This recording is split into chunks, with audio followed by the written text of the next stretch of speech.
ir soltando esses conteúdos de futuro, de passado, e só aqui no momento presente.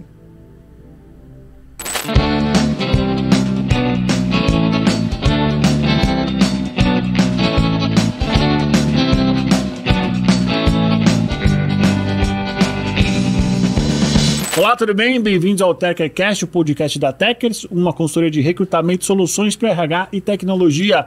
Tá precisando de um gerente de folha de pagamento, de um tech recruiter, tá precisando de um especialista de remuneração, um CEO, um CTO, um dev, talvez alguém voltado para Business Intelligence, manda uma mensagem pra gente que a gente vai te ajudar. Antes de mais nada, curta, compartilhe e se inscreva no nosso canal. Estamos tendo muitas visualizações e poucos inscritos. Você sabe como funciona, isso é muito injusto pra gente, que está produzindo bastante conteúdo relevante para você. Se você também me conhece, meu nome é Eduardo Saig, para quem não me conhece também, sou um homem alto, estou sentado numa grande mesa de madeira, num estúdio clássico de podcast, basicamente paredes pretas, com luzes, pessoas nos olhando de uma maneira estranha. Estou com uma camisa azul xadrezinha bem bonitinha para contrastar com essa minha cara de marginal, cabelo curto que tá indo embora, uma barbazinha bem feita, óculos escuro de grau. Por que eu faço isso? Isso é a minha autodescrição para as pessoas que não conseguem me enxergar. Eu tenho certeza que tem muita gente que se pergunta: Edu, toda vez você fala isso? Sim, porque existem pessoas que estão chegando aqui pela primeira vez e existem pessoas que também perderam a visão ao longo da vida e não têm a oportunidade de olhar esse rostinho lindo que sou eu. Vou passar a bola para Mariana Pereira, minha sócia. E sentimos falta da sua camisa de quadrilha hoje. Quero deixar claro isso, que a camisa de quadrilha tá fazendo falta nesse momento. E eu quero deixar claro também que são duas, porque as pessoas sempre acham que é a mesma. É uma rosa e uma azulzinha, para contrastar com essa minha cara de marginal. Com a sua cara de marginal. Bom dia, boa tarde, boa noite para quem tá assistindo a gente. Prazer estar aqui. Eu sou Mari, eu sou uma mulher branca, cis, hétero, tô de rosa hoje, com preto. Estou aqui no estúdio de podcast, ao nosso fundo tem a nossa logo, Techers, Recrutamento e Soluções para RH, e tô do lado da minha queridíssima amiga, companheira Érica, prazer tê-la aqui com a gente. Convidado especial, Érica, seja bem-vinda. Obrigada, prazer estar aqui com vocês. Eu sou uma mulher negra, tenho cabelo raspado, estou usando um brinco médio, estou com uma camiseta terracota, batom meio avermelhado, com rosa, tô usando anel. Tem uma pequena tatuagem no seu braço direito. Tem uma tatuagem no braço direito, adoro tatuagens. Tá em casa. É isso. Terracota pra você, que assim como eu não tinha ouvido até hoje na vida, é um marronzinho. Marronzinho pros mais fácil. Íntimos, né? Pros íntimos, marronzinho. É isso. Érica, bem-vinda. Érica com H, Érica Ponziano. Por favor, que o H é importante de ressaltar. Muito bom. Érica, vamos conversar entre outras coisas, além da tua carreira, a saúde mental, né? Vamos começar pela tua carreira. Como foi o seu começo, onde você nasceu, conta um pouquinho da sua estrutura familiar. Acho que é super importante a gente entender como que o indivíduo chegou até onde ele está, né? Bom, eu gosto dessa pergunta porque faz a gente reavaliar um pouco, né, nossa história e faz a gente poder olhar e falar, bom, que aspecto que eu posso trazer e se conectar, né, com o pessoal. Eu sou santista, né, então sou caiçara e morei toda a minha vida no Guarujá, não sei se o pessoal conhece, mas na periferia do Guarujá, um lugar que se chama Vila Áurea. O meu pai é um homem negro e minha mãe é uma mulher branca.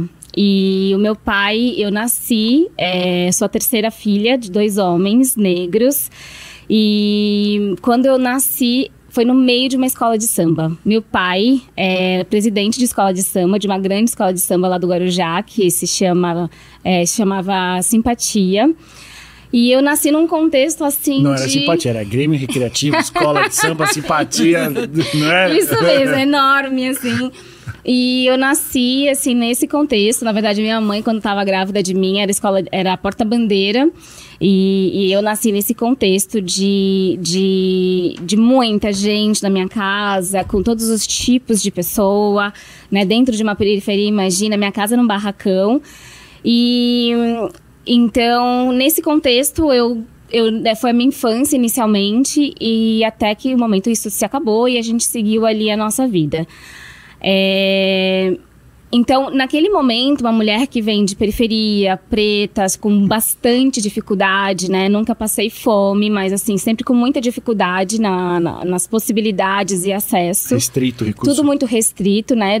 Acho que essa é importante e eu fico muito feliz de estar aqui dentro desse contexto, da gente trazer isso, né? Porque tinha essa grande restrição, não só do base, mas de acesso, estudo e tudo mais. E determinado momento, né, meu pai com 16 anos, 17, ele acabou saindo de casa e a gente, por conta de um desafio, de uma briga nossa, ele acabou saindo e ficou 20 anos eu fiquei sem ver meu pai, né? E aí, nesse tempo, meus 2 irmãos, eles meio assumiram, né, esse lugar da casa e tudo mais. E o meu irmão mais velho, que é o Helder, ele foi para São Paulo, onde a terra prometida, né? Quando você você mora em qualquer lugar do mundo, você olha para São Paulo, você tem medo, porque isso aqui é gigante e nossa, será que a gente tem espaço para nós naquele lugar? E como irmão mais velho, né? Não sei, você tem irmãos, Edu? Olha, tenho, mas não tenho contato. Quando você fala que seu pai saiu de casa, eu entendo que o meu saiu há 40 e nunca mais voltou também. Uhum. Então, tamo ali, ó. Eu voltei a falar com meu pai depois. Se der, a gente conta essa história claro que dá, aqui.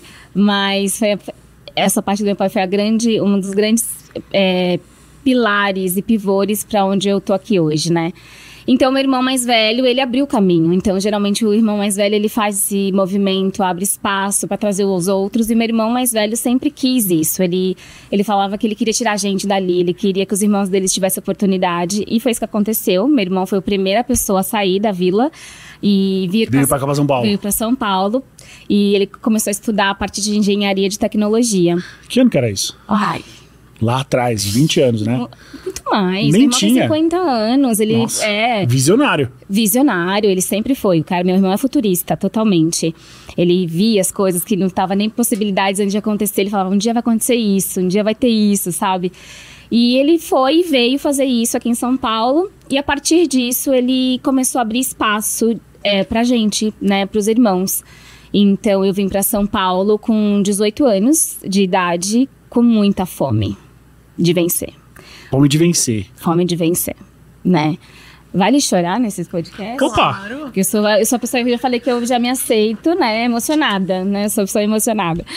E eu vim para São Paulo com 18 anos, com essa fome de vencer. Assim, eu falo que as coisas... Eu acredito muito que a gente precisa ter um sentido e um propósito, né? Porque quando você tem um propósito, quando você tem alguma coisa que te leva pra frente, a coragem, aquela força vital, aquela coisa que faz você ir. O que mais me motivava era, inicialmente, 2 coisas. Uma era fazer mercado sem olhar quanto que... O preço das coisas, né? Quanto que... Sabe aquela sensação? Porque eu tinha um horror, assim, de... Cara, ia lá, deixava no mercado, aí, putz, deixar a coisa, porque você não pode pagar. E aí minha mãe, né, tudo aquilo ali, tipo, era um bagulho muito, muito complicado. E aí, isso era uma coisa que eu queria. Eu falei, cara, eu quero ganhar dinheiro suficiente pra ir no comprar mercado, o que eu quiser sem olhar o preço. E eu não olhar o preço. E aí, essa sensação é boa. É boa demais, né? Eu acho que só quem viveu isso sabe o que eu tô dizendo, né? Ou alguém pode ter essa sensação. E uma outra coisa, que é uma coisa simples, parece, mas ela me motivava muito, a minha mãe, lá na vila, ela tinha umas vizinhas que tinham um relógio, que elas lavavam louça com o relógio, porque era a prova d'água. E o sonho da minha mãe, né, era... lavar louça com relógio, que ela queria um relógio de prova d'água. E esses eram os meus 2 objetivos, assim. Parece simples hoje, eu olho, né, com todas as conquistas, as bolhas que eu furei, sabe, Edu? E falo, cara, mas não é simples. Era muita coisa pra mim naquele... Era muito longe ter isso, né? R$200, era muito longe. Então, o primeiro momento eu entrei na área de vendas, por conta do meu irmão. Ele começou, né, trabalhava aqui em São Paulo e ele trouxe a gente e eu comecei a trabalhar com ele em vendas. E você vendia o quê?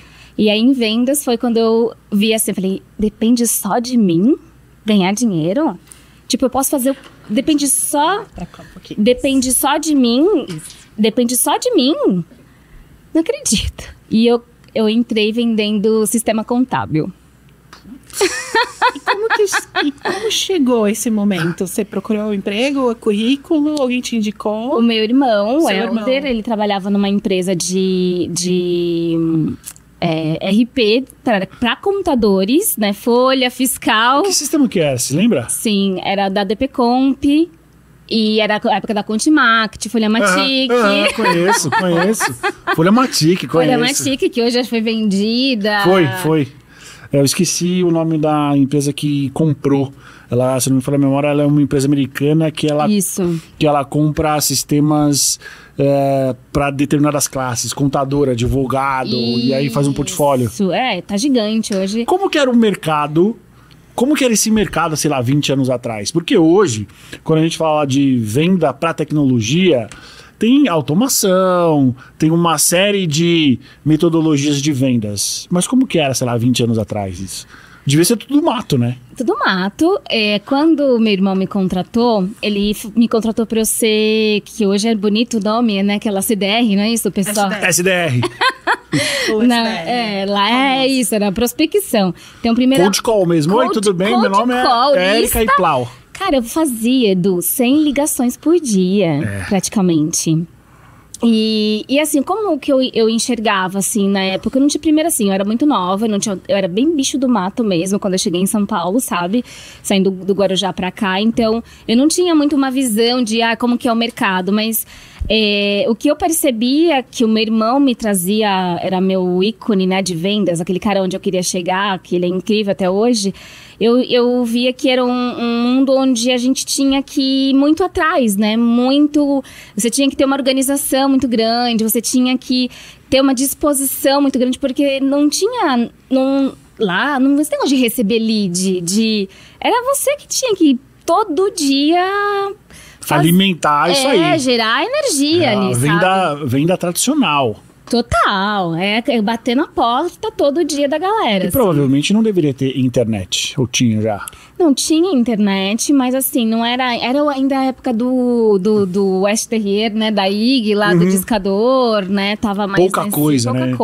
Não tinha uma cultura ainda digital. Não tinha uma cultura digital, nenhuma. Muito bom. E aí, quando que você percebeu que, cara, estou ganhando dinheiro, estou saindo daquele lugar da onde eu vim? Isso começou, assim, trazendo uma linha do tempo. Eu fiquei nessa empresa com meu irmão uns 4 anos, mais ou menos. E aí, o meu sonho, eu sempre quis ser vendedora. Engraçado, né? Isso é... Desde pequena. Isso é peculiar. Quando eu entrei na área de vendas, eu quis ser vendedora. Eu queria trabalhar com vendas e o meu sonho era ser hunter. Eu queria ser vendedor de rua, porque eu trabalhava ainda internamente, na prospecção, fazendo aquele processo de administrativo. Eu queria ser vendedor, eu queria ir pra rua, eu queria ser hunter. E aí eu falei com meu irmão, falei, olha, eu quero sair daqui e tudo. E ele falou, vai, mana, vai ganhar o mundo. E aí, na época, como eu trabalhei com RP, meu sonho era estar com a galera da SAP. Era o SAP, que não sei se vocês lembram, se tinha essa época, assim, quem fazia aquelas formações SAP, era um nível O nosso sócio, que ele não tá aqui agora, ele também tinha o mesmo sonho. Tinha o mesmo sonho de trabalhar na SAP. Gente, aquele era o meu sonho de vida, trabalhar naquele lugar. E aí eu fui caçando, né, imaginando, tinha inglês, estudando na Uninove, né, eu não tenho um currículo pra isso, sabe? E aí eu fui caçando meios de entrar até que eu consegui trabalhar numa empresa que prestava serviços para SAP. Então, aí eu fui sempre buscando inicialmente o dinheiro mesmo, assim, sabe? Tudo que eu fui procurando era para, por exemplo, eu preciso de dinheiro para pagar a faculdade, eu preciso disso para fazer tal coisa, né? Vendia o meu ticket de alimentação para pagar a faculdade. Clássico, são clássicos. Quem nunca, né? São tudo que a clássicos. gente faz. E aí, quando então eu fui trocando de empresas e fui passando por áreas de tecnologia, me especializando como um executivo da área de tecnologia, que é muito raro na época, né? Ainda hoje, É muito o vendedor que sabe vender tecnologia e entende. Aí eu comecei no RP, aí depois eu fui para virtualização VMware, né, VMware. Trabalhei com VMware, trabalhei com McAfee, trabalhei um pouco com esse mundo. E depois eu caí na área de data center. Tá. E aí, assim, desde quando eu comecei a trabalhar com storage, MC, já ouviram falar disso, Já. gente?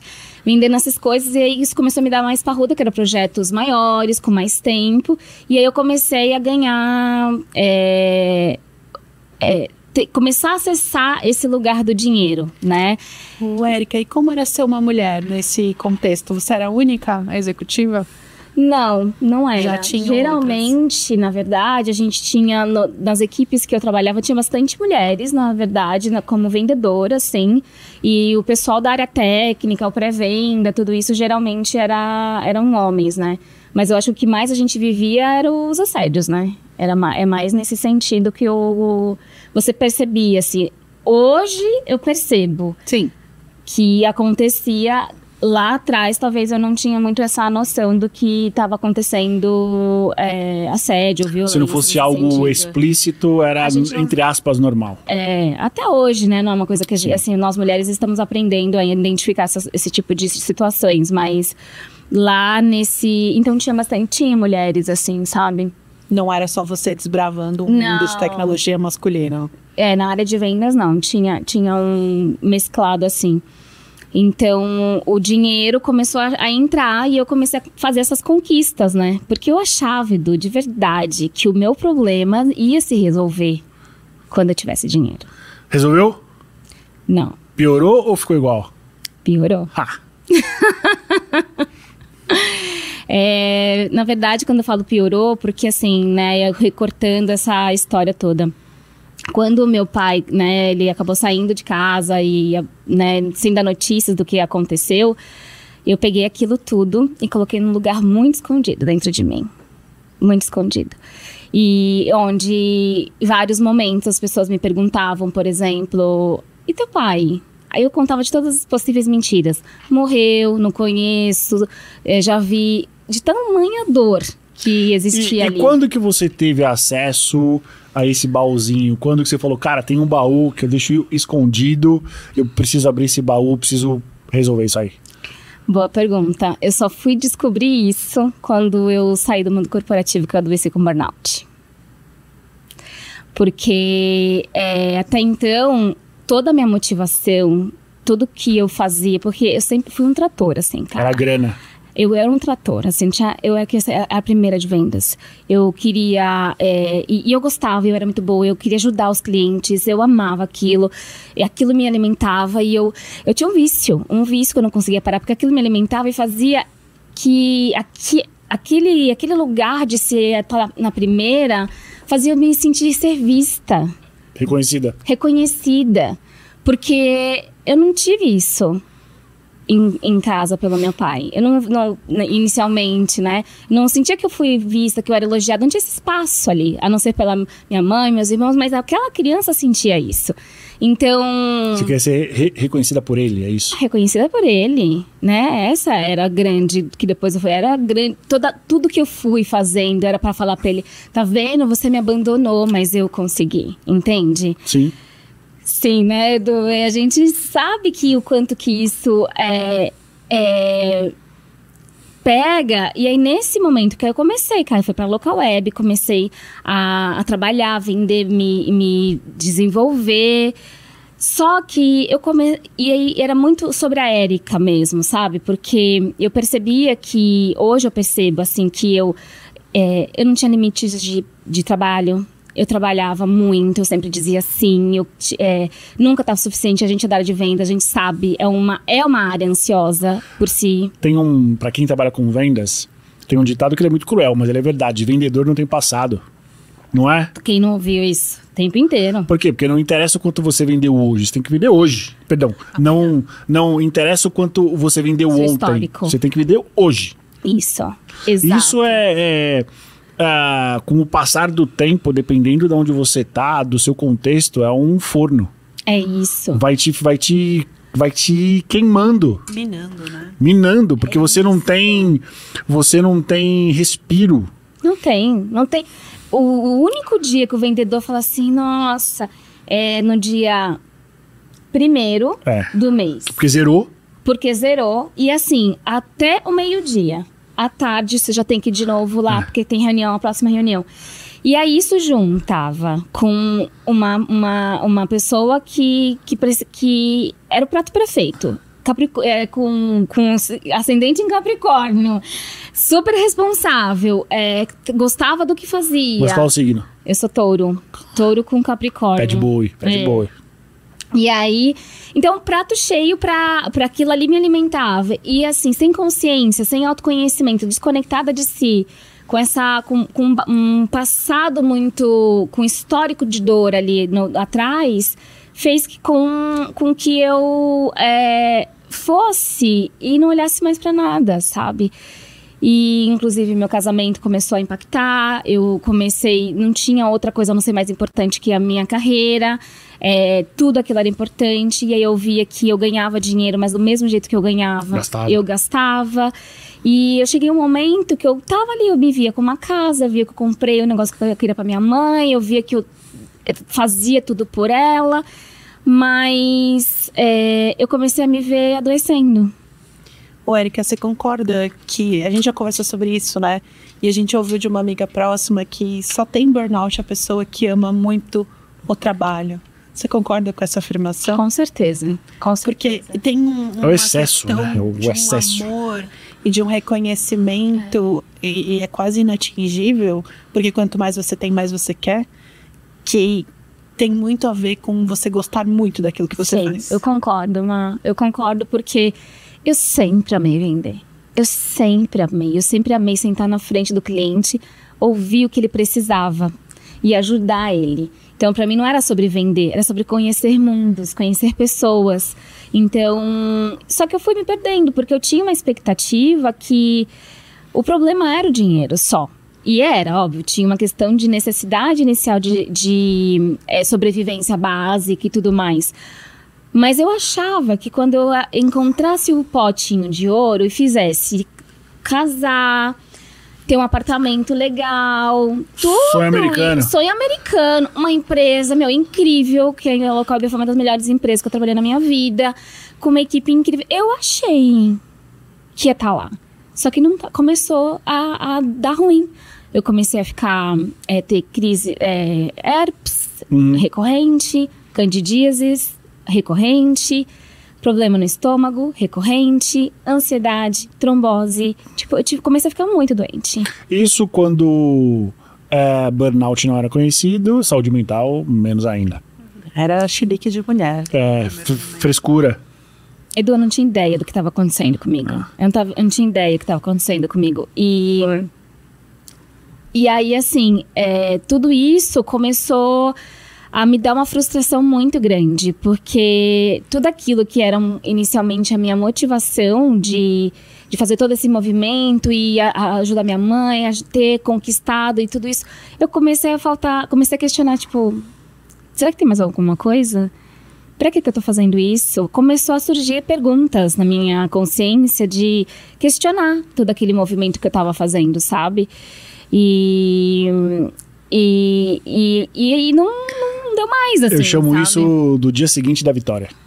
Dia seguinte da vitória. Tá, e aí? Beleza, é isso. E aí? Cadê? Exato, eu ficava procurando, mas não era pra estar, mas não tá aqui o negócio que eu precisava. E aí foi e isso foi acontecendo, e essa frustração começou a acontecer mais e mais, e até que o momento, a vida, o destino, as coisas que precisam ser acontecidas na tua vida, o meu marido, ele queria ir pra Austrália.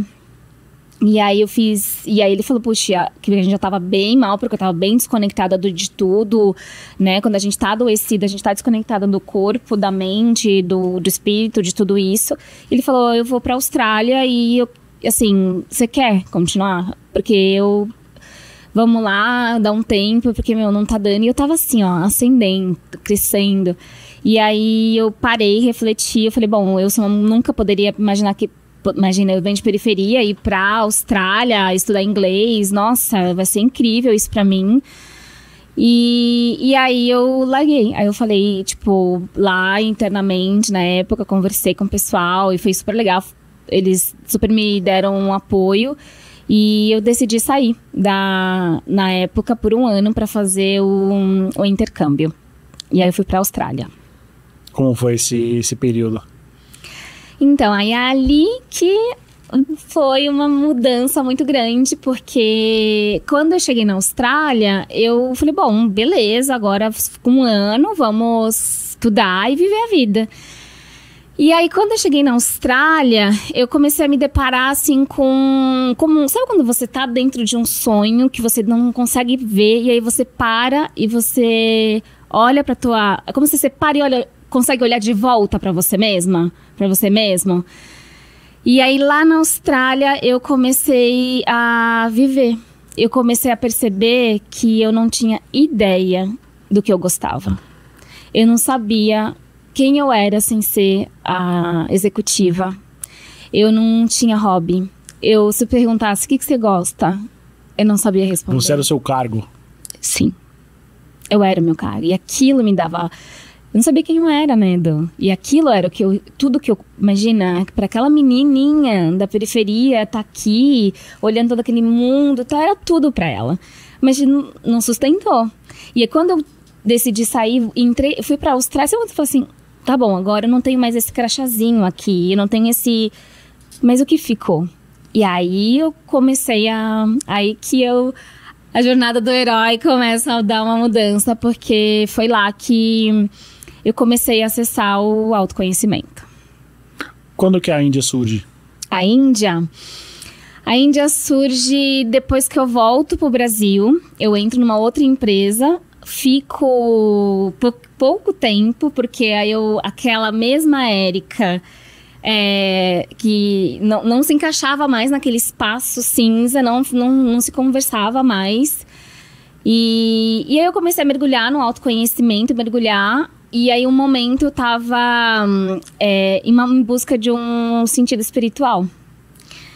E nesse sentido de busca espiritual, uma amiga minha, que vai há 14 anos para a Índia todo ano, ela vai por 14 anos.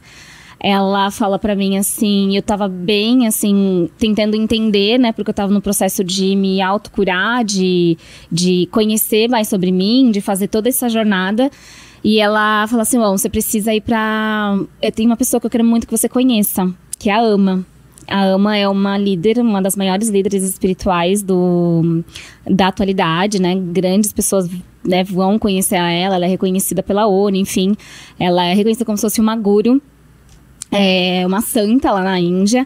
E ela falou, você precisa ir pra lá para que você possa, se reconectar com esse sentido. Porque eu precisava de um sentido mais espiritual, sabe? Uma coisa que me trouxesse só a parte material não estava me nutrindo, entende? Eu precisava ter um sentido pra que eu tô fazendo tudo?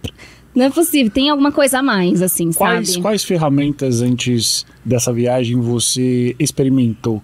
Ferramentas de autoconhecimento. O que você chegou a fazer?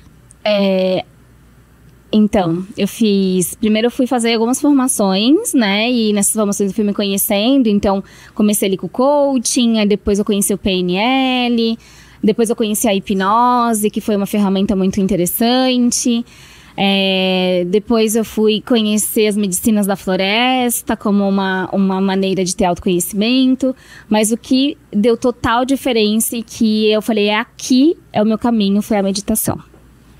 Então, a meditação, quando eu conheci a meditação, eu era como se eu, assim, tinha certeza que aquilo ali era um caminho para mim. Que tipo de meditação? Porque tem vários tipos, né? Sim, quando eu comecei a meditação, foi até num instituto aqui perto da Ana Rosa.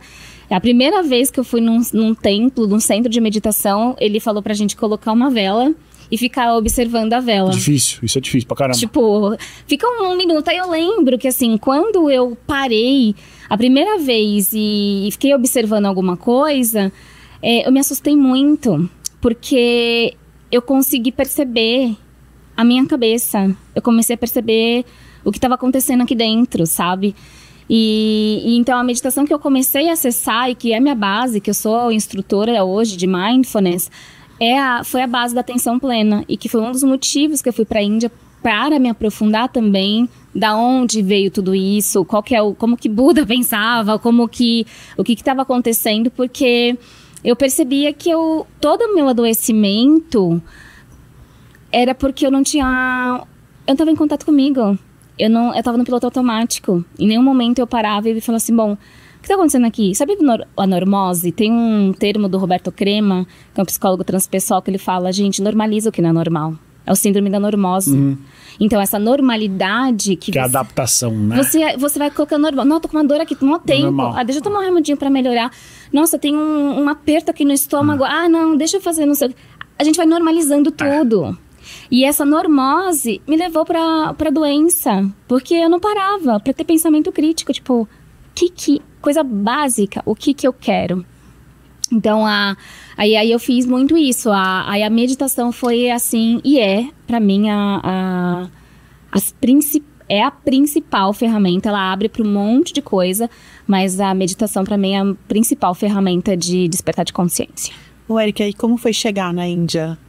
Aquela menina no interior ali, que pouco imaginava, já tinha passado pela Austrália, mas a Austrália é a Austrália e a Índia tem toda aquela cor, aquela vibração diferente. Como é que foi levar a sua criança interior junto com você para a Índia?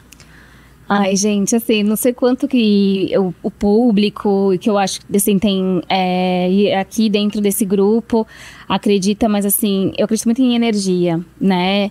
E quando eu cheguei na Índia, assim, era como se eu já conhecesse aquele lugar. Era um lembrar mesmo, E eu cheguei lá, assim, com um misto, sabe?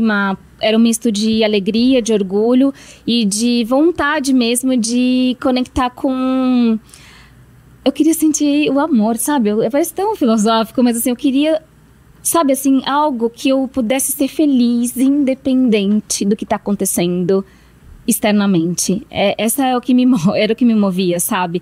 Eu não quero depender, eu quero conseguir não depender, eu quero acessar esse lugar de felicidade, que hoje eu descobri, né? Tem um termo para isso que se chama felicidade genuína, né? Que é a base do nosso florescer, que é o cultivo desse bem-estar, né? Então, chegar lá foi para mim, assim, uma descoberta. Algumas de uma pessoas chamam de Érica. plenitude também. Plenitude.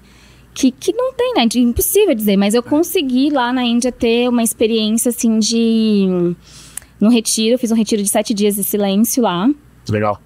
E nesse retiro eu pude de verdade, assim, ter uma experiência do que é esse lugar da plenitude, sabe? Que não é um lugar, é um estado, sabe? Então foi um pouco disso. Quanto tempo você ficou lá? Então, eu fui 2 vezes já, né? Então, todas as vezes eu fico 30 dias, que deu, em geral, quase 2 meses na Índia. E você fica 30 dias meditando, ou tem outro tipo de prática? Então, esses lugares, eles se chamam de ashram, né? Que é um monastério, tudo. Inclusive, eu tenho um projeto de levar líderes e diretores para retiros. É meu sonho, é meu projeto. Eu tô falando aqui para a gente criar esse novo mundo, porque eu acho que seria muito interessante da gente poder ter esses espaços, abrir espaço na agenda de executivos para refletir e pensar, né? Quando você vai para um lugar desse, não é só... Porque assim, a gente fala meditar, o que vem na tua cabeça? Ficar sentado olhando pro fogo ou pra parede. Isso, mas assim, não é só... Com o joelho doendo. Isso, não é isso, só isso, né? Meditar a gente tá aqui, por exemplo, muito presente, eu posso estar nesse estado de presença. Então, quando você vai lá, você desenvolve habilidades... Então você vai ler, você vai conversar, você vai interagir, você vai fazer trabalho voluntário. Em algum momento você vai fazer contemplação, que é o que eu acredito muito que falta hoje, a gente ter tempo para... a gente está num estado de tanto uma sociedade, tanto do cansaço, que a gente vai fazendo uma coisa atrás da outra, uma coisa atrás da outra, a gente não contempla as coisas, sempre é o próximo compromisso, né?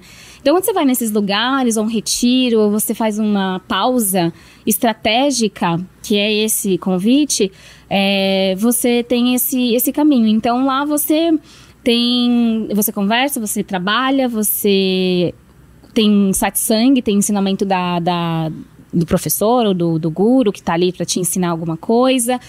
Então, você janta com seus amigos, é uma vida normal, só que uma vida com presença, sabe? Então, você treina essas habilidades quando você vai para esse lugar. E isso foi e é a minha medicina, é a minha cura, assim, para eu não entrar em adoecimento, seja de ansiedade, seja de burnout, seja de caminhos que me levam para um processo de automatismo, sabe? E quando foi a primeira vez que você raspou a cabeça e por quê? Foi lá na Índia, foi aqui no Brasil? A primeira vez foi na Índia. Foi nessa primeira viagem. Foi antes da pandemia. Então eu cheguei aqui no Brasil. A pandemia foi... 2020. Começou em março de 2020. Isso, eu cheguei em fevereiro de 2020 aqui. Então foi 2021 pra Índia, a primeira vez. Então, como eu disse, a primeira vez que eu fui pra lá, eu tava nessa... A gente tá no processo de uma construção de uma nova consciência, eu acredito, né? A gente tá num novo mundo, a gente tá acessando muitas coisas novas. É um novo despertar, são coisas que a forma de se trabalhar, a forma de se relacionar, tudo é uma nova consciência, né? E quando eu fui pra Índia, eu percebi que tinha uma Érica também que tava morrendo. A gente morre o tempo inteiro, né? E quando a gente não permite essas mortes acontecerem, às vezes a gente adoece. Então tinha uma morte acontecendo ali de camadas, porque assim, você sair de um caminho da executiva, de tudo muito seguro, não é fácil você empreender, não é fácil você seguir esse caminho, não é fácil você olhar para algo que na época ninguém falava de... Eu tava falando de um negócio e a galera falou, nossa, a Erika tá maluca? O que a Erika tá falando? Eu falava sobre coisas que agora estão falando, meditação, tá falando de 10 anos atrás. Tipo, o quê? O que essa menina maluca tá falando? Ninguém entendia do que eu tava acontecendo. E aí, quando lá na Índia, depois do meu retiro, que foi assim... É muito difícil de trazer isso, né, de palavras, mas eu não conseguia mais me olhar no espelho. Aquela imagem refletida não era a imagem que estava aqui dentro. E eu tenho uma simbologia muito grande com o meu cabelo. Então, as minhas grandes mudanças acontecem pelo meu cabelo.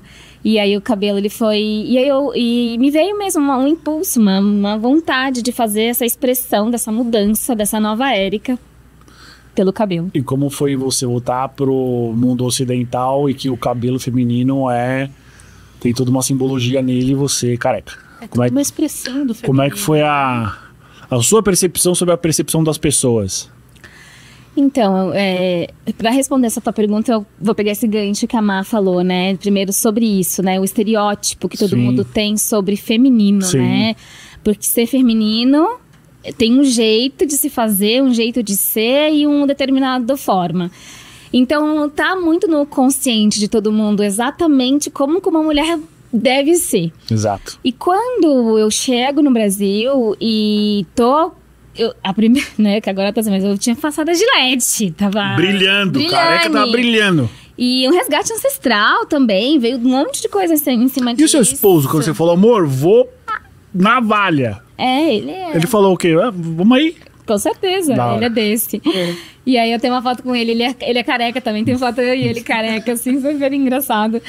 E o que eu percebi que foi chocante pra mim, que eu andava na rua, já me paravam, já falavam assim, tá doente. Doente, como se eu tava com fase terminal, de câncer, alguma coisa assim.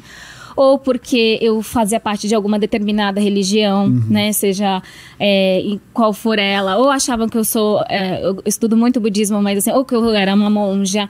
Então assim, nunca porque eu quis. Nunca porque isso era uma expressão minha, né? Então, eu acho que é uma forma também de arte, sabe? De mostrar para desconstruir essas ideias, principalmente do feminino, de estruturas, assim, que se coloca as mulheres, né? Dentro de uma sociedade, dentro do mercado de trabalho e tudo mais. Porque ainda mais nós, mulheres negras, o cabelo é uma simbologia muito grande. Então, uma mulher que tem cabelo de trança, às vezes não é muito bem vista como um profissional, porque um profissional, uma mulher respeitada, que passa credibilidade, ela tem cabelo liso. Então, muitas mulheres negras que pode ter cabelo liso porque quer, mas muitas de nós alisamos porque era convencional. Porque como eu fiz isso, eu passei lá Nem lembro o nome daquele... Babyliss? De alisar o cabelo, E ficava com as feridas na cabeça. de fazer isso para se adaptar. Então, tudo isso vai impactando na nossa saúde mental, sabe? Nosso equilíbrio emocional, nosso lugar de pertencimento, que impacta na nossa expressão de trabalho, né? Então, foi muito disso. Érica, é muito interessante conversar com você, porque você viveu os dois mundos, né? O mundo corporativo na veia e esse mundo espiritual, né? Quais são os ensinamentos que o mundo espiritual pode fornecer para o mundo corporativo, mas que o mundo corporativo ele consiga funcionar dentro das suas características? O que você consegue trazer hoje para a gente? Eu gosto muito dessa pergunta, é uma coisa que eu venho construindo muito, de levar essa inteligência espiritual para dentro do corporativo, né? Quando a gente fala espiritualidade, é bom, acho que às vezes todo mundo sabe, mas é bom reforçar que não tem a ver com religiosidade. Exato. Né? Inclusive, só para te interromper, inteligência espiritual é uma nova inteligência. Estava conversando há muito tempo atrás com um amigo meu e tem muito pouco material sobre isso. Eu achei um livro em inglês só sobre isso, que eu não consegui ler até o final. E aí acabou. Isso. Né? Em linhas gerais, a gente entende que existem 9 tipos, né? Inteligência espacial, social, emocional. E a inteligência espiritual já é reconhecida, mas ela é muito pouco definida ainda. Isso. Eu venho estudando muito também sobre a inteligência espiritual, porque eu quero, como eu vivi esses dois mundos e o que dá sentido para mim, e quando eu uno esses dois mundos, trazer a inteligência espiritual, trazer esse contexto espiritual no nosso trabalho. Então, o que eu vejo que é possível dentro do mundo organizacional, a gente olhar para um aspecto espiritual que tem algumas habilidades que são humanas, Edu. Então, quando a gente fala de espiritualidade, trazer isso para dentro de um contexto de uma empresa, a gente está falando, por exemplo, quando eu tenho uma base, presença, é uma habilidade espiritual. Quando eu estou presente, eu consigo me conectar mais contigo. Eu consigo ir um pouco além dos meus sentidos e me conectar de verdade. E isso pode ter uma transformação gigante numa organização, de uma liderança, por exemplo. Quando a gente tem uma questão também, um olhar espiritual de um todo, quando a gente fala em espiritual, eu saio do meu ego e olho o eco. Eu vou para a natureza, eu começo a falar, porra, eu estou expandindo, mas como que essa minha expansão também impacta o outro? Um olhar espiritual, que a base é a colaboração. Não quero só para mim. Eu quero que vocês também cresçam. Eu quero que você também ajude. Um líder com uma visão de inteligência espiritual, ele olha, não só eu quero ver, ele vê a empresa como um todo, como um coletivo. Porque o coletivo, ele ganha. Então, isso hoje é comprovado que as pessoas se sentem muito mais, a empresa vai muito mais quando a gente olha o eco.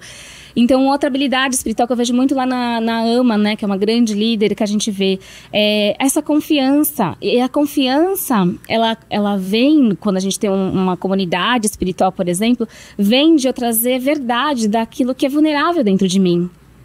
Né? Então, a vulnerabilidade hoje está sendo muito falada, e uma principal, que é o que eu venho estudando muito, e que já é uma sabedoria, é uma inteligência que está sendo muito expandida, que eu venho estudando, que é a compaixão. Né? Hoje a gente tem o Leader Mind Self-Compassion, que é o líder compassivo. Né? Então, a compaixão hoje é uma ciência estudada como base de equilíbrio emocional. Então, se a gente pegasse só o elemento da atenção plena e da compaixão, da humildade e da colaboração, esses componentes já trariam um benefício enorme para dentro das empresas, né? Então, quando a gente fala, por exemplo, da compaixão, é um desejo. Um líder compassivo, Edu, é aquele cara que ele fala assim, ele tem a compaixão, ela não tem um desejo de tirar sofrimento, não é empatia. Empatia a gente não consegue ter. Empatia não, ela fica na dor, ela para, né? A compaixão, ela expande. A compaixão pergunta, o que eu posso fazer para minimizar o problema, minimizar o sofrimento do Edu? Um líder compassivo vai pensar, o que eu posso fazer, o que eu poderia fazer para minha equipe ser mais feliz? O que eu posso fazer para isso ter mais... as pessoas se sentirem melhor dentro da minha equipe. Então ele para, é por isso que precisa da atenção plena. Eu paro e a compaixão pergunta isso, como que eu posso ajudar?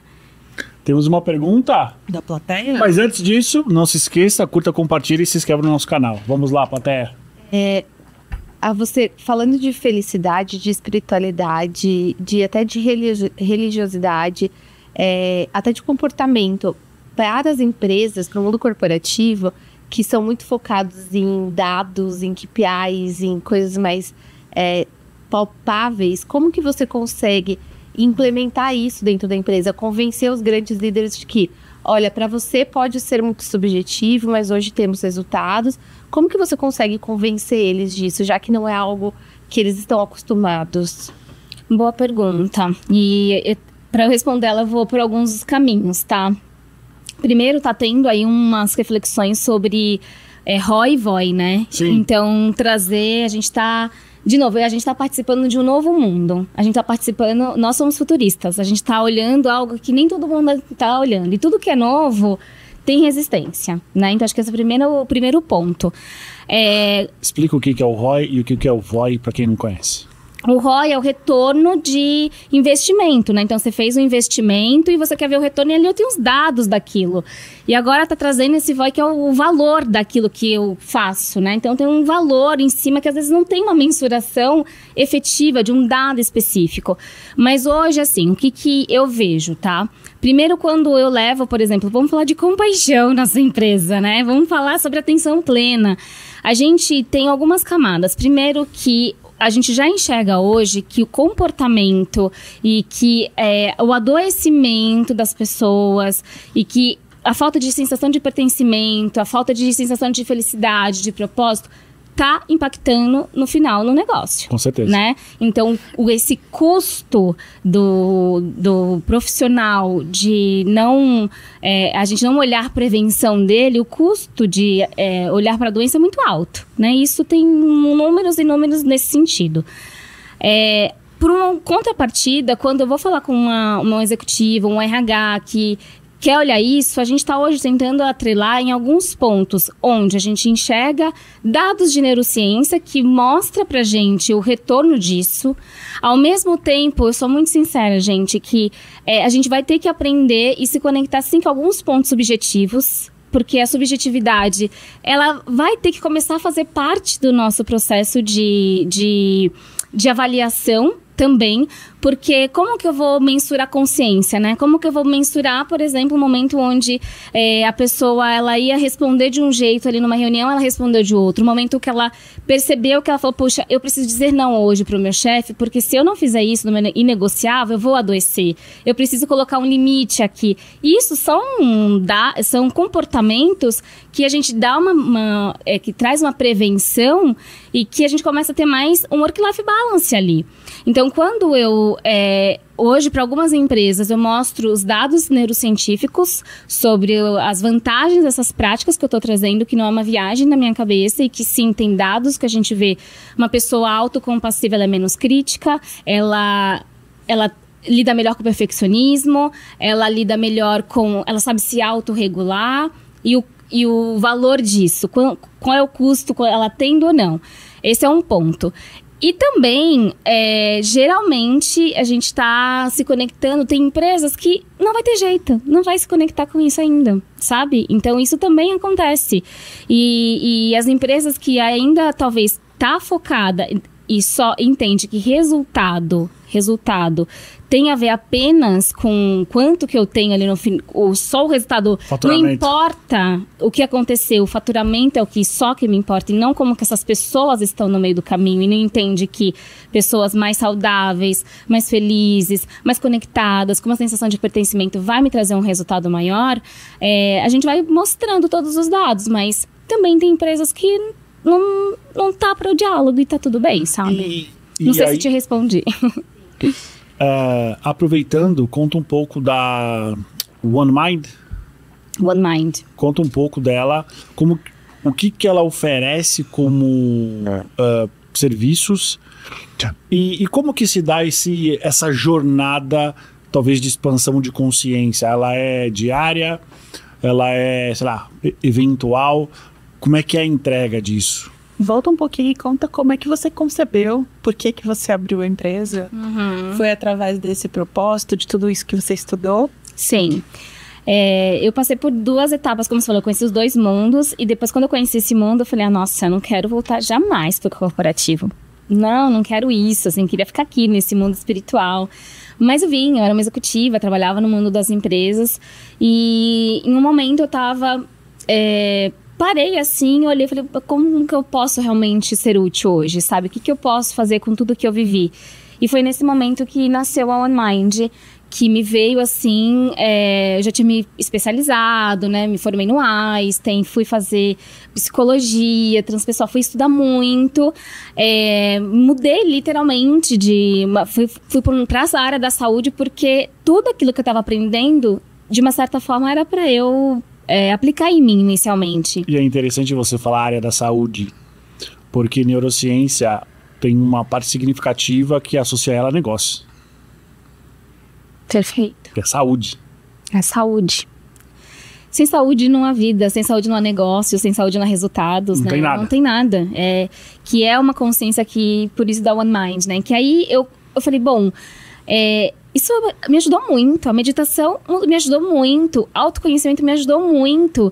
Se eu soubesse, Edu, de tudo que eu sei hoje, talvez eu não teria adoecido lá atrás. Eu teria entendido os meus limites. E o que você teria feito? Se você pudesse hoje ensinar algumas coisas para Érica lá do passado, o que você ensinaria?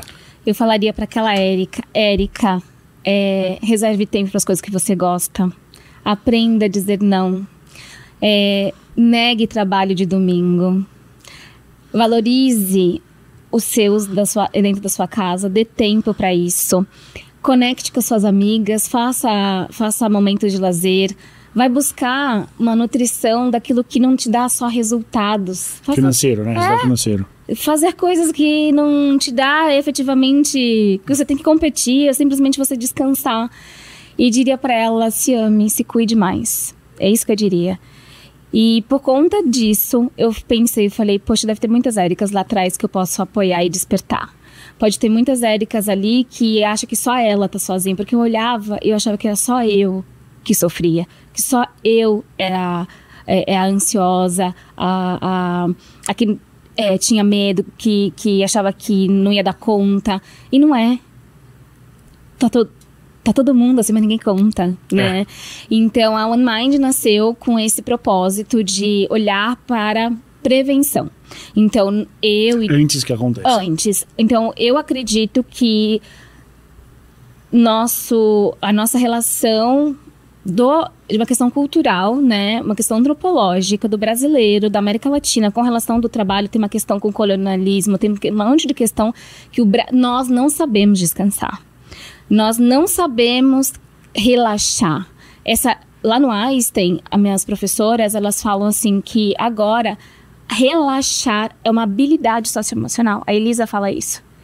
Relaxamento é uma habilidade socioemocional agora. A gente precisa aprender a relaxar. Tem gente que não consegue. A gente não sabe, não é que não consegue, mas a gente não sabe. Tá bom, vamos lá, vamos relaxar. Eu tô na praia, quem consegue relaxar? Vou relaxar tomando cerveja, vou relaxar tomando vinho, vou relaxar me distraindo. Isso vai impactar na tua questão emocional. Então, o trabalho da OneMind é promover essa consciência de prevenção. E essa consciência de prevenção, a gente traz consciência física, consciência emocional, consciência social, consciência espiritual. E a partir disso, a gente vai trazendo ferramentas científicas comprovadas para que as pessoas olhem para os seus hábitos, para o seu autocuidado, para se priorizar e principalmente aprender a reconhecer suas necessidades, se ouvir, entende? Se colocar também em primeiro plano. Então, a gente desenvolve programas para as empresas nesse sentido, com foco em olhar para a prevenção. Que a doença, aí a gente tem empresas que são focadas e profissionais da área da saúde, né, que vão lá e olhar aquilo. Mas o nosso principal objetivo é dar para o Edu, dar para a Má, dar para as pessoas. Tá bom, eu tô ansioso aqui, o que eu faço? Como eu me autorregulo? Como eu me cuido? Como eu posso me acalmar, né? O que eu faço agora? Como eu lido com a minha raiva? Como eu lido com minhas frustrações, né? Então, esse que é o objetivo, assim, principal da OneMind, promover educação emocional no Brasil. E como tem sido levar esse tema para as empresas? Porque você está desbravando o mundo, porque de um lado você tem as empresas que já cuidam das pessoas adoecidas. E aqui você tem uma massificação de profissionais e empresas cuidando. Do outro lado, você tem as empresas de terapias online, que eu questiono a funcionalidade como psicóloga, mas ok. Eu acho que num determinado momento foi o que estava posto Era o que tinha. E o que tinha para que as pessoas na pandemia cuidassem da sua saúde mental. E por isso as plataformas atingiram o tamanho que tem. Mas desse lado preventivo, como é levar isso para as empresas? Porque quando você chega para falar de saúde mental nas empresas, num momento de prevenção, a pessoa vai falar assim, mas nem aconteceu, tá todo mundo bem aqui, tá todo mundo saudável. Meus índices de atestado de CDF estão aqui gerenciados, geralmente são as mesmas pessoas que trazem os atestados, eu tô de olho, essas pessoas estão fazendo terapia, tá tudo bem. Como é que é esses entraves do mundo corporativo? Olha, Má, interessante, eu tô tendo muita boa abertura. Demais. Muito. As empresas estão procurando a OnMind justamente por isso. Érica, eu quero trabalhar com prevenção. Eu não quero olhar o que a gente pode fazer antes, como a gente previne, como a gente fala de autocuidado, como a gente fala dos hábitos dessas pessoas, né? Porque eu acredito que a saúde não está no consultório. A saúde está nos nossos hábitos diários, está na forma que a gente consome o celular. A gente ainda não se ligou, né? A gente não se ligou que a maneira que a gente vive é o resultado da nossa saúde mental e emocional, né? Então, não é uma única coisa, né? É um conjunto de uma nova forma de viver.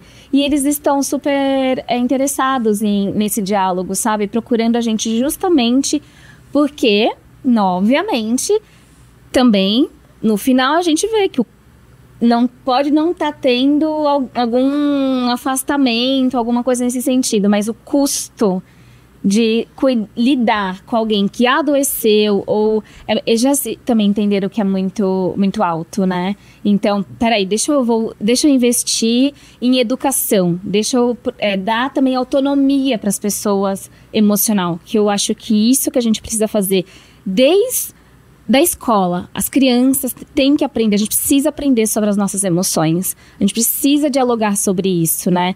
E isso que eu vejo que vai fazer uma mudança na nossa estrutura desses números emocionais que a gente está vendo de tanto adoecimento no nosso país, né? E essas soluções, Érica, elas são pontuais, treinamentos, começo, meio e fim, ou é algo talvez mais contínuo? Como é que funciona em linhas gerais? Olha, tudo que a gente fala de desenvolvimento, de comportamento, consciência, tudo é contínuo, né? Tudo é prática, né? Então, o que eu gosto e o que eu venho, que é o desafio, Edu, é isso, né? Porque as empresas geralmente vem aqui e vai embora. E aí, Mari, como é que o RH cria essa cultura? É muito difícil, porque o RH, ele sempre está apagando incêndio, né? A gente sempre está numa posição de cuidar do problema quando ele já existe, né? E nunca se falou tanto de saúde mental. Eu acho que a coisa da pandemia foi exponenciada, mas quando você traz o conceito de prevenção, de saúde integral, vamos dizer. Saúde integrativa. A gente já começa aí. Já é um outro jeito de olhar para o ser humano e não tem a ver só com a saúde física. Tem a ver com a saúde espiritual, tem a ver com a saúde financeira, tem a ver com a saúde mental da pessoa. Então, quando o Fabrício fala, a gente trouxe aqui um CEO de uma empresa pioneira que Fabrício Oliveira 4 dias de trabalho. E ele teve um aumento de produtividade de 32%. Por quê? E ele fala, as pessoas estão mais felizes. Porque é o tempo que a pessoa, né? Então, você tem ali as pessoas mais produtivas, mais felizes. Só que o RH, geralmente, ele só é reativo a tudo que acontece. Então, quando você traz uma solução, você tem que levar isso. E aí, talvez, a diferença que a Érica traz são práticas e conceitos de mercado e não é só a teoria, é a prática. E através de tudo isso, ela consegue mostrar que é possível prevenir e trazer um outro olhar para esse momento. Mas ainda o RH, ele é muito ele vai apagar um incêndio. Ele vai pegar aquela pessoa que já trouxe 3, 4 testados de CDF e vai encaminhar para um psiquiatra, vai querer saber o que está acontecendo. E geralmente... É porque muitas vezes é uma situação meio que uma sinuca de bico.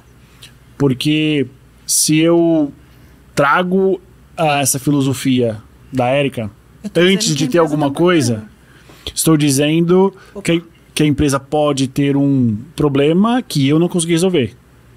E se eu trago lá depois, eu trouxe lá depois que o problema já está instalado. E é muito difícil para o RH perceber que o problema... Porque o problema vai se instalando nas equipes e para a gente só vai chegando os atestados. E aí, assim, difícil um RH saber fazer dados, né? Olhar analytics. Quando você começa a olhar, você fala, cara, tem um problema aqui na diretoria de marketing. Quem é o problema? Quais são os passos antes do atestado? O que tem de acontecer? Comportamento, falta... Quando que são os primeiros passos do tipo, essa pessoa está doente? Eu já fui BP, né? Como BP, você tá mais perto do negócio. Então, geralmente, assim, a pessoa explodiu na reunião. Tá. Começa por aí. Ou a pessoa explodiu com um funcionário, né? Porque você tem a relação hierárquica muito presente, principalmente nas empresas que eu trabalhei. A pessoa explodiu. A pessoa tá atrasando. Tem alguma coisa errada. A pessoa nunca atrasou. Então, mudanças bruscas de comportamento. Tá. Ou do tipo, era uma pessoa com muita energia, tá pra baixo. Uhum. E aí e aí talvez o remoto, essa coisa do remoto seja mais difícil, porque assim, tá estampado, né? Na cara da pessoa que a gente tem um problema. A pessoa muda a roupa, e a questão da mulher, pra mim, era uma coisa muito óbvia, era o cabelo. Quando a mulher começava a vir de cabelo preso e sem lavar, tinha um problema. E o homem mudava de roupa. Então, aquela vitalidade do homem, ele ia se perdendo. Então, o homem explodiu. Daqui a pouco... E aí, por exemplo, não é um dia que, eventualmente, ela tava com o cabelo curto sujo. Não, começou a ser recorrente. É, recorrente. Em determinados momentos do mês. Então, como a Érica falou, o time de vendas respira no dia 1º. Então, você começava a ver que vinha cabelo limpo. Cabelo sujo, Opa, temos um problema. Aí, você vai lá na ouvidoria e começa a perceber que tem um movimento das pessoas reclamando daqueles silos. Porque, geralmente, esses assédios, eles acontecem em silos. Sim. Eles nunca acontecem isolados. E, geralmente, tem alguém que diz, pode ir lá e fazer porque eu tô bancando aqui e o cara tem que trabalhar mesmo e foda-se, ele vai trabalhar 24, 48 horas, ele vai ter que entregar. Geralmente, tem um líder ali dizendo, faz lá que eu banco. E aí, a coisa vai tomando uma proporção. E aí, os atestados começam a chegar. Tanto da própria pessoa, quanto dos liderados que acabam estando sobre essa gestão. E aí e aí o RH, o que ele faz? Para ele chegar nesse momento, porque enquanto tá com o cabelo sujo, você não pode chegar para a pessoa e falar, tá tudo bem?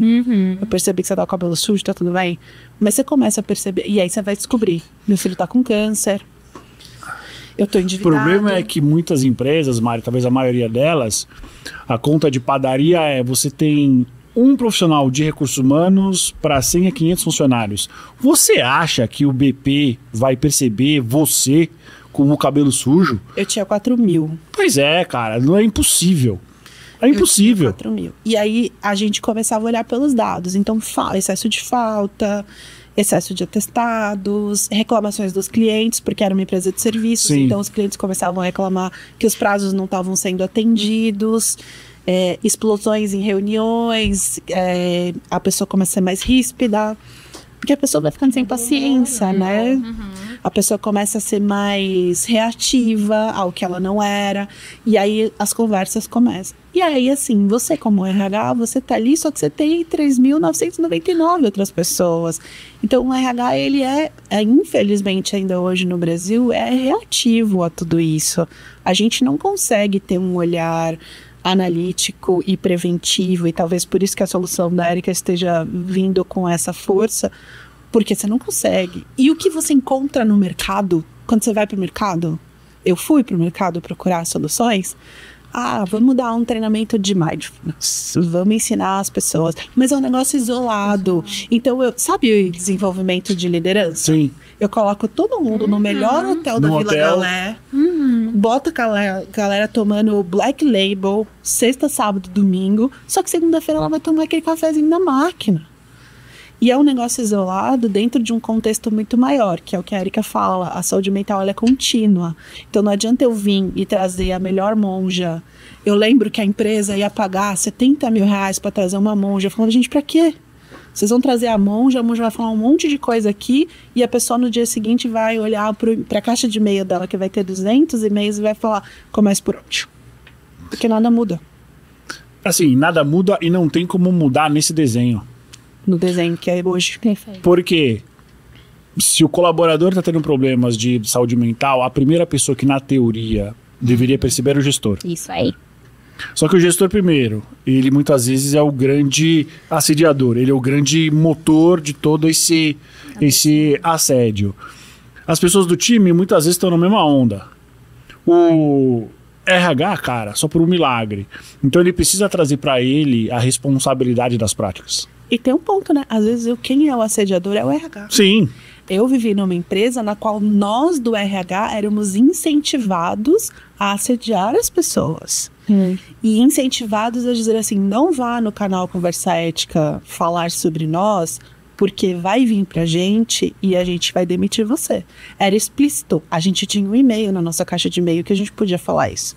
Então, às vezes, o próprio sistema é feito para que o RH silencie as pessoas. Assim, é super importante para você que tá vendo a gente, que tá ouvindo, não são todas as empresas que são Não assim. são. Existem canais de ética que funcionam muito bem, RHs que são excelentes, mas também existem o outro lado, né? Exato. É super importante a gente deixar isso claro. E aí vem uma solução como essa da Erika para você trabalhar na prevenção com formas, atitudes, técnicas, que eu acho que esse é o diferencial, né, Erika?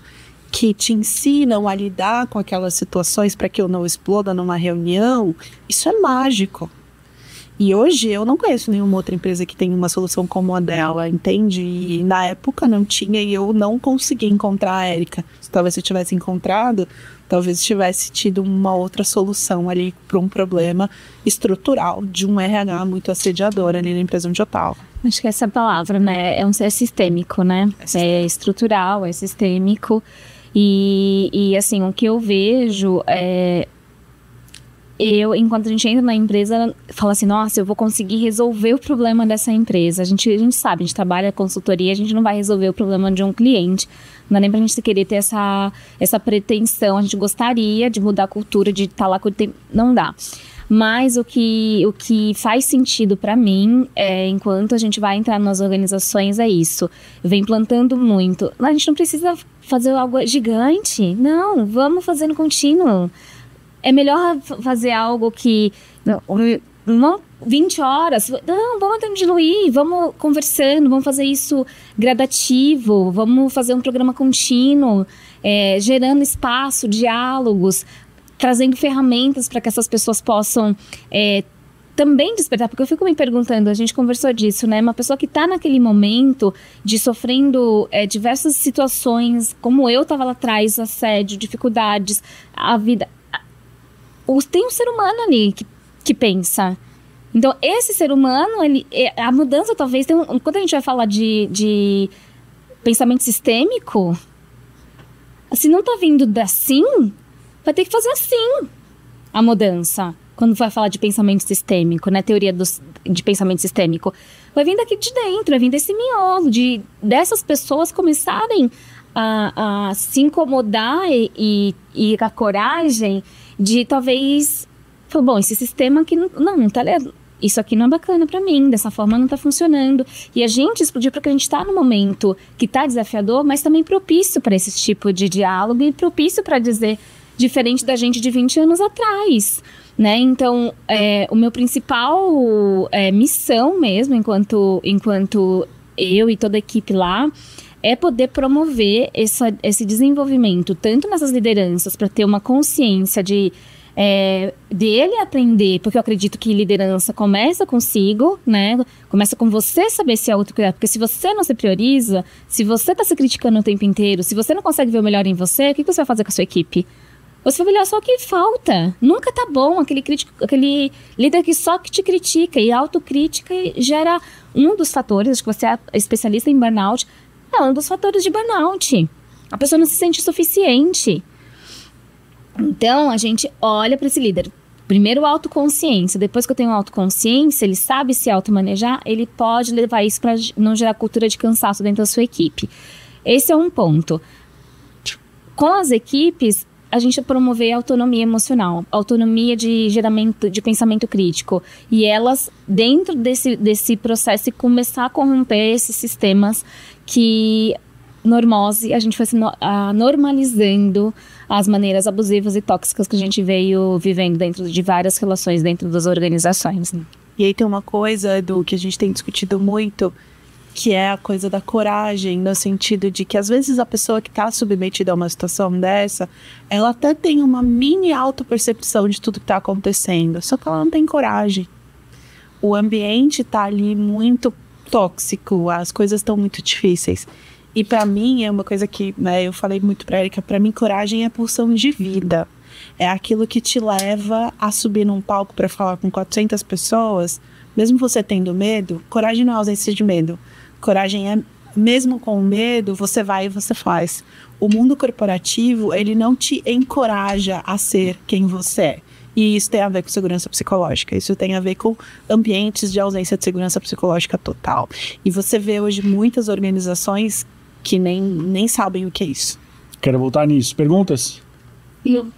Você fala e trazer essa consciência, né? Você fala sobre trazer essa consciência para si, dos seus comportamentos, dos seus pensamentos, e para isso você precisa estar presente no agora, na percepção do seu entorno. Só que hoje também, em contrapartida, e talvez isso traz uma dificuldade, a gente tem a questão da tecnologia, Sim. que está aí estimulando a gente de todas as formas. E a nova geração que já nasce sabendo fazer isso. Como que a gente introduz isso, ensina para essa geração tão tecnológica e para a gente mesmo, que está tão tecnológico, diferente, como você falou, de 20 anos atrás, que a gente tem acesso a tudo, a criar essa percepção, a desligar. E se você tem alguma dica assim, para utilizar essa tecnologia para a gente aprender isso também, sabe? Um aplicativo, uma música, como que a gente pode conciliar essas duas coisas? Boa pergunta. Bom, primeiro falando da questão do contexto que nós estamos vivendo, né? Tem um livro que chama Desmistificando a Ansiedade, do Jürgen. Ele fala que hoje a ansiedade, o momento ansioso que nós vivemos, onde parece que, né, todo mundo é ansioso. Vê ansiedade, virou, você não tem ansiedade? Como não? Que isso, né? Você é ansioso.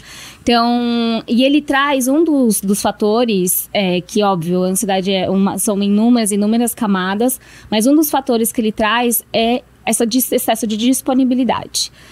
Né? Então ele diz, ele é um psiquiatra que ele está estudando assim de uma forma muito interessante. A gente tem um labs de estudo referente a isso, e ele fala exatamente isso, que a disponibilidade, o acesso, a gente hoje está no carro.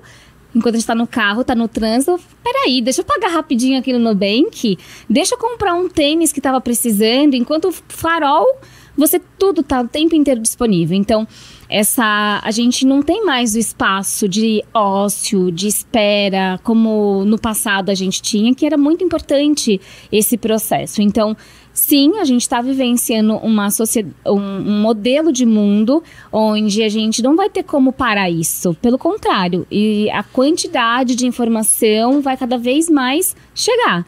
A tecnologia, então assim, a gente não vai conseguir simplesmente falar, bom, dá um botão aí para. O que especialistas da neurociência e várias áreas, eles dizem que assim, a gente não tem um cérebro preparado para isso. Não é uma questão que... Não, a gente não tem. A gente quer acessar tudo, mas a gente não tem uma preparação cerebral para isso. Nível, exatamente. Não tem como processar todas essas possibilidades ao mesmo tempo que a gente faz, nessa disponibilidade. Então, acho que trazendo esse contexto da sua pergunta, primeira coisa que a gente precisa saber é isso. Saber que, peraí, existe o mundo acontecendo e muitos de nós começam a entrar naquele fear of missing out, que é o FOMO. Eu preciso estar... Eu quero ver tudo. Quem não sente isso? Eu sinto isso. Parece que eu tô perdendo alguma coisa. Então, a gente tá com essa... Eu quero estar em todos os lugares aqui ao mesmo tempo. De estar tudo ao mesmo tempo. Então, a primeira coisa, quando a gente fala essa questão da presença, da atenção plena, que é uma prática, é eu saber disso. Eu falo, bom, peraí. Não dá, não vai dar. Ter essa informação, ela é importante. A partir disso, eu tenho que... Primeiro passo é fazer escolhas, que é isso que a autopercepção te dá. O futuro, para mim, vai ser a nossa habilidade de fazer curadoria. O que eu quero escolher consumir. E essa habilidade vai ser algo que a gente vai aprender a escolher aonde eu quero estar e como eu quero estar e quanto tempo eu quero estar. Porque a tecnologia está aqui. A questão é o que eu escolho e como eu escolho usar isso. Então, uma forma da gente poder treinar e praticar isso, quebrar o piloto automático, a gente quando faz, né, jornadas de mudança de comportamento com mindfulness e tudo mais, não é simples a gente mudar padrão e piloto automático e essa questão que a gente está bombardeado. Eu digo que a atenção plena, a atenção hoje é o novo petróleo. Todo mundo quer tua atenção. Quem conseguir... Existe a economia da atenção, inclusive. Quem conseguir hoje ter essa disponibilidade de atenção plena é a riqueza do novo momento. Então, o que eu diria de dica, assim? Celular, por exemplo. Instagram é uma das redes. Tem alarme lá, pessoal. Dá pra gente colocar um alarme de quanto tempo que você quer colocar. Mas aí, no Estudo da Ansiedade fala... A gente fura o próprio alarme, né? Essa dificuldade que a gente tem um vício de o tempo inteiro tá preenchendo espaços. Preenchendo. A gente não consegue ficar um tempo sem fazer nada, né? O tempo inteiro tem que fazer alguma coisa. E esse tempo inteiro de fazer alguma coisa nos tira a criatividade, nos tira a possibilidade de pensar em inovação. A inovação, gente, não vem da ação. Inovação vem da pausa. É quando você não tá olhando para o mar, né? Então, a gente vai olhar que a gente pode colocar um dispositivo para te lembrar para você sair do Instagram. Eu acredito que é importante de ter momentos de você realmente refletir o que eu quero fazer com o tempo que é me dado. Então, trazer essa pergunta cognitiva vai ser importante de você questionar. Então, acho que isso pode ser uma ferramenta interessante. Colocar alarmes para você fazer pausas durante o seu dia. Então, poxa, eu tô aqui numa batida. Coloca lá, como a gente fez aqui antes. Aquela prática parece tão simples, mas ela nos reorganiza. Eu cheguei, eu tava super agitada, eu percebi que eu vim e tal. A gente tem esse poder de nos auto-equilibrar só pela respiração, sabe? É uma ferramenta disponível. Então, eu posso... me lembrar, de não me esquecer de lembrar que... Isso. Lembrar de lembrar, não entendi. Isso. Depois eu preciso lembrar de me lembrar, literalmente, porque a gente se esquece da gente. Eu preciso lembrar que eu tenho que me lembrar de mim, porque a gente está no piloto automático. Então, colocar alarmes no calendário, respirar. Aplicativo, tem vários aplicativos de práticas, né? Então eu inclusive tô no Insight Timer, então tem meditações, tem práticas lá no Insight Timer, que é legal das pessoas levar a meditação, a prática pro dia a dia.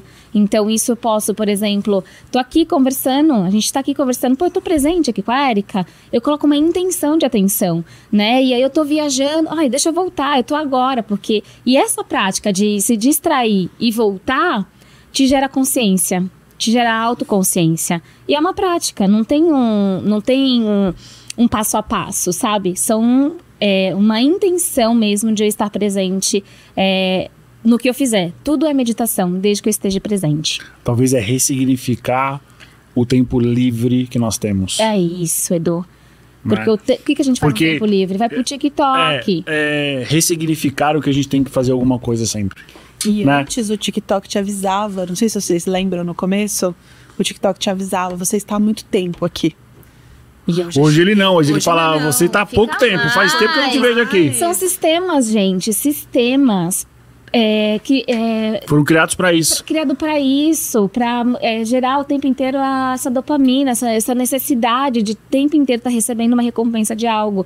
Então, a tecnologia, ela é maravilhosa, ela é importante, mas a gente precisa lembrar da nossa humanidade e saber fazer escolhas, porque isso é um dos fatores que está nos levando para o adoecimento, desconectando enquanto seres humanos, e isso não só impacta aqui nas nossas relações, como dentro das empresas, que a gente está num processo cada vez mais acelerado. Só para voltar naquele assunto da coragem, se a gente parar para pensar na história do mundo corporativo, ele veio da onde? Fábrica? Fábrica é o quê? Todo mundo igual. E eu paro para pensar bastante. Qual é o maior desafio hoje dos recrutadores, principalmente tecnologia? As pessoas são diferentes. Você não tem regra, você não tem nenhum tipo de mecanismo ainda, porque é uma área nova. Então, a gente cresceu com esse modelo fabril de que você não tem que ter vontade. Você tem que trabalhar 8 horas por dia e ser todo mundo igual. Senta a bunda e trabalha. Senta a bunda e trabalha. E o mundo hoje está indo para um outro lado completamente diferente. E essa nova geração, eu e as meninas, né, que temos mais contatos com os candidatos de tecnologia, eles verbalizam: eu não quero isso, eu não quero aquilo. As perguntas são: é remoto ou é híbrido? Eu tenho horário para chegar, eu tenho horário para ir embora, eu bato ponto, né? Eu acho que é inadmissível para essa geração bater ponto, né? Aquela coisa de que a gente tinha que chegar e tinha que... A gente chegava mais cedo no trabalho, trabalhava. Quando dava 7:50, a gente ia lá, batia o ponto E voltava. Trabalhava. Essa geração fala: não, mas Totalmente. se eu já cheguei, se eu já tô trabalhando, eu bato ponto. Então, é uma geração que vai, e que talvez veio, né, Erika, talvez você tenha uma outra explicação para isso, ela veio realmente para não libertar a gente, mas para mostrar pra gente que tem um outro jeito de trabalhar. E esse outro jeito de trabalhar, e que é possível. Sim. E que é possível, e que as empresas só precisam se readequar a esse novo jeito de trabalhar. E que as pessoas, sim, são diferentes. E que o diferente dá resultado. Porque se for todo mundo igual, as pessoas vão pensar iguais e nada vai sair. A inovação não vem, né, do mesmo pensamento, né? Eu vejo que quando a gente faz esse momento de parar e questionar, a gente começa a falar: puxa, mas por que a gente é tão preso a esse modelo? Sabe, parar para refletir, ou a gente está simplesmente repetindo, como às vezes eu dou um treinamento para executivo sobre liderança humanizada, liderança, né, ensinar novamente a gente ser humanos. Não tenho tempo, não tá dando, tá muito corrido. Isso eu já sei, isso a gente já sabe. Vamos parar e refletir sobre tudo isso? Então, quando a gente faz esses diálogos e traz esse pensamento, como esse executivo que foi lá e colocou 4 dias de trabalho, poxa, é uma maneira de eu transformar e falar: bom, nunca ninguém fez. Porque da onde estão se falando que não funciona? Será que eu já testei? Deixa eu testar, então, colocar uma prática. Deixa eu testar e fazer isso. O que será que isso pode acontecer? Então, eu vejo de verdade que a gente está num momento assim de grande transformação, que já veio vindo, isso se exacerbou muito ali na pandemia, mas que a gente está nesse momento de virada, porque da maneira que a gente aprendeu a se relacionar com o trabalho, essa maneira a gente está vendo aqui. Acho que eu e você somos as pessoas que vieram adoecemos dentro de uma organização da gente, com uma falta de autoconhecimento inicialmente, sim, de falta de coragem, de falta de algumas coisas, e da maneira como que a gente também vem de uma herança. Então, eu acho que essa disponibilidade de diálogo e questionamento pode ser uma maneira. Não existe fórmula, e não vai existir, eu acredito, uma forma, um único jeito que vai funcionar para todo mundo. O que é possível e que a gente precisa sair do looping, e para isso eu preciso fazer o que eu vendo, que eu preciso parar, olhar, refletir, e aí sim eu trago uma mudança. O insight vem da pausa. Érica, o que você diria pra Érica de 90 anos? Acho que você chega aos 100. Eu tô trabalhando pra isso. Estamos trabalhando pra isso. Eu tenho a nítida sensação de que eu vou chegar aos 80. Eu sempre tive isso muito claro na minha vida. Mas o que você diria pra Érica dos 90, dos 100? O que eu posso esperar dessa Érica? O que ela me diria?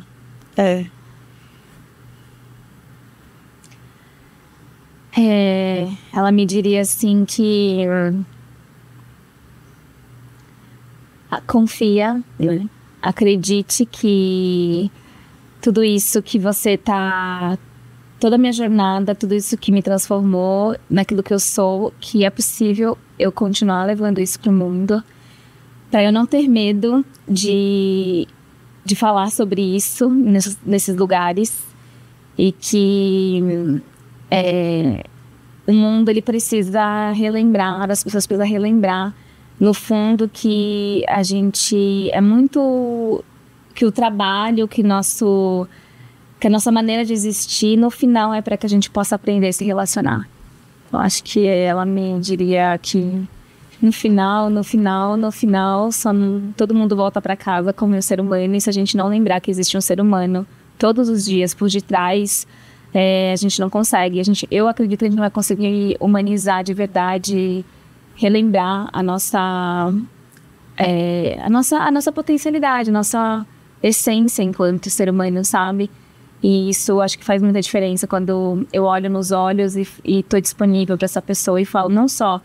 Tem um exemplo, assim, que é muito legal, que me conecta com essa Érica de 90 anos, que dentro da liderança compassiva tinha um alto diretor de uma grande indústria que aplicou essas práticas da compaixão, que nos Estados Unidos está muito forte, eu estou querendo trazer para o Brasil, da liderança compassiva, e ele fala, assim, que ele queria ser avisado de todas as pessoas que perdiam alguém, que estava em um luto. E aí o diretor, o presidente de uma grande indústria, eles mandavam uma mensagem, avisavam esse CEO, e ele mandava uma mensagem de WhatsApp para essas pessoas, dizendo uma mensagem de presença, que eu tô aqui, sinto muito por isso, quero dizer que a gente está disponível para você. Uma simples ação dessa fazia um impacto tão grande naquela pessoa, que no final ela tinha uma sensação de pertencimento, de agradecimento com essa empresa, que no final esse retorno imenso que não consigo quantificar. Então, pequenas ações que a gente pudesse estar presente faria uma grande diferença. A gente pode salvar vidas. Se eu realmente olhar nos teus olhos e falar, Edu, você tá bem mesmo, ó? Cara, eu tô aqui, como é que tá as coisas hoje? Porra, eu não tô bem, meu. Aí tu vai ver, isso pode mudar tudo. Então, eu acredito que todos nós estamos no final falando isso. Relembrar da nossa humanidade. Muito bom. Érica, suas últimas palavras nesse podcast, né? Não que você... Já acabou. Vai morrer. Mas a gente sempre pede dicas de livros, filmes, séries que você viu, que você acha interessante para nossa audiência, dos temas que você achar mais interessante. Tá. Um livro que eu recomendo sempre, que é O Poder do Agora. Não sei se você já leu, que é do Eckhart Tolle. Não li. Ele é muito bom, ele traz muito essa consciência. Também um outro livro dele, que é o Despertar de uma Nova Consciência. Então, ele traz essa visão muito interessante sobre isso. E o Desmistificando a Ansiedade, que também é um livro excelente, que traz uma visão que sai um pouco desse mesmo assunto de ansiedade, traz um pouco mais de profundidade. Eu acho que é bem, bem bacana. E tem um outro que é da Kristin Neff, que é sobre a autocompaixão, reduzindo... Como que é o nome? Reduzindo a voz crítica. Pare de brigar com você e seja mais compassiva, da Kristin Neff, que é bem bom. E filme, série, eu não sou muito da série, assim, sabe? E filme, assim, eu não sei, mas assim, eu gosto muito desses que é de superação. Eu ponho ali no Netflix e sempre pego uma biografia que eu acho legal. Recentemente eu assisti que é de um homem negro, que ele... Eu não vou lembrar, eu sou péssima de nome, Edu, desculpa, mas assim, eu não vou conseguir lembrar. Mas era de um homem negro que ele era pianista. E ele... Qual? É Green Book. Isso é maravilhoso. Ah, Green Book. Esse é um... Me marcou muito, porque ele traz essa... O motorista branco. É... Muito bom. Ai, obrigada, pessoal. Eu sou péssima lembrar disso. E esse eu acho que eu deixaria, assim, porque ele fala sobre... E é uma história real, né? É uma história real. Eu gosto de histórias reais, eu sou dessas. Não, e assistam um documentário da Simone Biles, que tá na Netflix, que ela fala sobre o afastamento das Olimpíadas por causa da saúde mental. É maravilhoso. É maravilhoso. Espero muito ver. E pra quem quiser achar você, onde que a gente te acha? No meu LinkedIn, Erika Ponciana, Erika com H, Ponciana. E no Instagram da empresa, OneMind Oficial. Então, vocês podem me encontrar por lá. Muito bom. Mari, mais alguma coisa? É sempre um prazer. Eu já fiquei horas conversando com essa mulher e ficaria mais 50 horas conversando Isso com ela. é bom que ela volta depois, né? Ela isso é bom, isso é bom. E pra mim, os encontros, eles não acontecem ao acaso. E foi um encontro muito, muito prazeroso em todos os sentidos. E é de um desafio intelectual absurdo essa mulher, então... Eu só tenho a agradecer a sua gentileza de estar aqui. E é o tempo. O tempo também é muito precioso hoje em dia e a gente dá Escolho bastante onde eu tô hoje com tempo. Então, escolhi estar aqui, né? Eu não aceito coisas que não fazem sentido ou porque eu quero preencher meu tempo, né? Acabei de vir de Floripa direto pra cá. E eu valorizo muito o trabalho que vocês estão fazendo. Você, né? Eu me conectei diretamente com a tua verdade. Não te conhecia, mas sabendo que vocês são sócios, então tem o mesmo campo de energia. Com certeza. E então eu também te agradeço pelo seu tempo, por me ouvir de uma forma tão atenta, presente. Tempo é o único recurso que nós temos que ele é não renovável. Exato. Então a gente precisa gastar ele com muita sabedoria, exatamente. Isso mesmo. Obrigado, Erika. Para você que está vendo a gente, não se esqueça, curta, compartilhe e se inscreva no nosso canal. Até o próximo.